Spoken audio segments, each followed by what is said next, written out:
আমরা বাঙালিরা যে হারে মুড়ি খাই, তাতে মুড়িকে আমাদের জাতীয় জলখাবার হিসেবে ঘোষণা করা যেতেই পারে। কি বলেন আপনারা? সকালবেলা জলখাবারে মুড়ি, সন্ধ্যেবেলা জলখাবারের মুড়ি, আবার ওদিকে ট্রাভেল উইথ কৌশিকের তো সুইজারল্যান্ডের ট্রেনে বসে মুড়ি, মাসাই মারাতে মুড়ি। আবার আমার একজন নেবার তারা থাকে নাইজেরিয়াতে। তো কলকাতা থেকে যখনই নাইজেরিয়া যায় এক ট্রলি ভর্তি করে মুড়ি নিয়ে যায়। তাহলে বুঝতে পারছেন মুড়ির ইন্টারন্যাশনাল গুরুত্ব কতটা? তো এহেন মুড়িপ্রিয় বাঙালির জন্য আজ একটা মশলা মুড়ির রেসিপি শেয়ার করব। মানে একদম সিম্পল নিরামিষ মুড়ি, যেটা বানিয়ে মাসখানেকের জন্য স্টোর করে রেখে দেওয়া যায়, অথবা চাইলে কোথাও ঘুরতে যাওয়ার সময়ও এটা ক্যারি করতে পারেন। তো সবার প্রথমে যেটা করতে হবে সেটা হচ্ছে মুড়িটাকে এভাবে শুকনো কড়াইতে ড্রাই রোস্ট করে নিতে হবে, এরকম গুঁড়ো হওয়া পর্যন্ত। মানে মুড়ি একদম টাটকা থাকলে সেটা তো এমনিই মুচমুচে থাকে, তাও সেটাকে একবার ড্রাই রোস্ট করে নেবেন, তাতে এটা অনেক বেশি দিনের জন্য এরকম মুচমুচে থাকবে। মুড়িটা একটা বড় পাত্রে নামিয়ে নিয়েছি ড্রাই রোস্ট করার পর। তারপর ওই কড়াইতেই ২ চামচ মতো সর্ষের তেল দিয়ে প্রথমে ৩টে শুকনো লঙ্কা একটু পোড়া পোড়া করে ভেজে নেব। মানে একদম মুচমুচে হওয়া পর্যন্ত এটাকে একটু সময় নিয়ে ভাজতে হবে। মোটামুটি ২ মিনিট মতো সময় লাগবেই। দেখুন লঙ্কার কালারটা কেমন চেঞ্জ হয়ে গেছে। তো এবার আমি লঙ্কাগুলো তুলে নিচ্ছি। ওই মুড়ির মধ্যেই তুলে নিলাম। তারপর এই তেলের মধ্যেই দিয়ে দেব বেশ খানিকটা চিনেবাদাম। প্রায় ১০০ গ্রাম মতো চিনেবাদাম রয়েছে এখানে।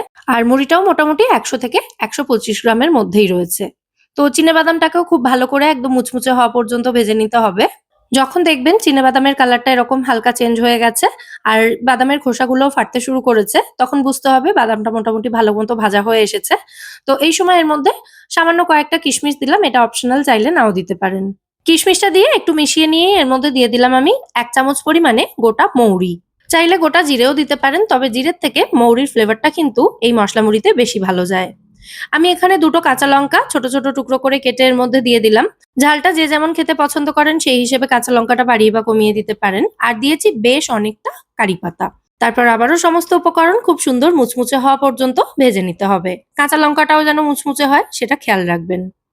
দিয়ে দিচ্ছি এর মধ্যে এবার ১/৪ চা চামচ মতো হলুদ গুঁড়ো আর সমান পরিমাণে একটু কাশ্মীরি লঙ্কা গুঁড়ো দিচ্ছি। এগুলো কালারের জন্য দিলাম, কেউ চাইলে স্কিপও করতে পারেন।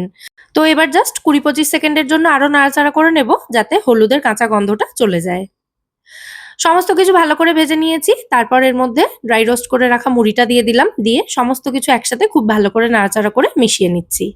মুড়িটা মেশানোর সময়ই এর মধ্যে দিয়ে দিচ্ছি আমি ১/২ চা চামচ পরিমাণে ভাজা জিরের গুঁড়ো, মানে গোটা জিরে শুকনো কড়াইতে ভেজে নিয়ে সেটাকে আধ ভাঙা করে দিয়েছি। আর তার সাথে দিয়েছি ১/২ টিস্পুন মতোই আমচুর পাউডার, যাতে টক ঝাল মিষ্টি সমস্ত টেস্ট এর মধ্যে থাকে, তাই আমচুর পাউডারটা দিলাম। দিয়ে আবারও ভালো করে নাড়াচাড়া করে মিশিয়ে নিচ্ছি। এবার এই মশলা মুড়িটাকে একটা বড় পাত্রে ঢেলে নিয়ে এটাকে ঠান্ডা করতে দিতে হবে। আর প্রত্যেকটা রেসিপিতে আমি তো কোনো না কোনো কাজ সঠিক সময় করতে ভুলে যাই। এক্ষেত্রেও বাকি সমস্ত উপকরণের সাথে একটু ছোলা নিয়ে সেটাকেও একটু ভেজে দিলে ভালো হতো। তবে যেহেতু ভুলে গেছি, তাই মুড়িটা নামিয়ে নেওয়ার পর এই খোসা ছাড়ানো ড্রাই রোস্ট করা ছোলাটাকে আবারও একটু কড়াইতে নেড়ে নিচ্ছি। ছোলা বাদামের দোকানে যে ভাজা ছোলাটা পাওয়া যায়, যেটা আমরা শুধু শুধু স্ন্যাক্স হিসেবে খেয়ে থাকি, এটা কিন্তু সেই ছোলাটাই, শুধু খোসা ছাড়িয়ে নিয়েছি। তো এটাকেও একটু গরম কড়াইতে নাড়াচাড়া করে নিয়ে তারপর মুড়ির সঙ্গে মিশিয়ে নিয়েছি। আর মুড়িটা সম্পূর্ণ ঠান্ডা হয়ে যাওয়ার পর এর মধ্যে রেগুলার নুন দিলাম ১/৪ চা চামচ মতো, ১/৪ চা চামচ মতো বিট নুন দিলাম আর ১/২ চা চামচ মতো গুঁড়ো করা চিনি অ্যাড করলাম। এই উপকরণগুলো কিন্তু মুড়িটা গরম থাকা অবস্থায় তাতে মেশাবেন না, তাহলে কিন্তু মুড়িতে ময়েশ্চার তৈরি হতে পারে। যাই হোক, সবশেষে এর মধ্যে ১ প্যাকেট মতো আলু ভুজিয়া দিয়ে দিলাম। যদিও এটা সম্পূর্ণ অপশনাল, এটা না দিলেও কিন্তু খেতে খুব ভালো লাগে, তাও বাড়িতে থাকলে একটু দিতে পারেন। সমস্ত কিছু মেশানো হয়ে যাওয়ার পর আমি একটু টেস্ট করে দেখেছিলাম, মনে হচ্ছে নুনটা একটু কম, তাই আমি আর একটু বিট নুন অ্যাড করলাম। দিয়ে আবারও ভালো করে মিশিয়ে নিলেই আমাদের মশলা মুড়ি এখানে এক্কেবারে রেডি।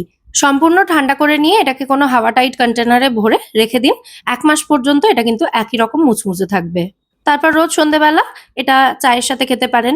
চাইলে এর মধ্যে একটু কাঁচা পেঁয়াজ, কাঁচা টমেটো, শসা এগুলো কুচিয়ে অ্যাড করতে পারেন। আলু সেদ্ধও দেওয়া যেতে পারে কিন্তু।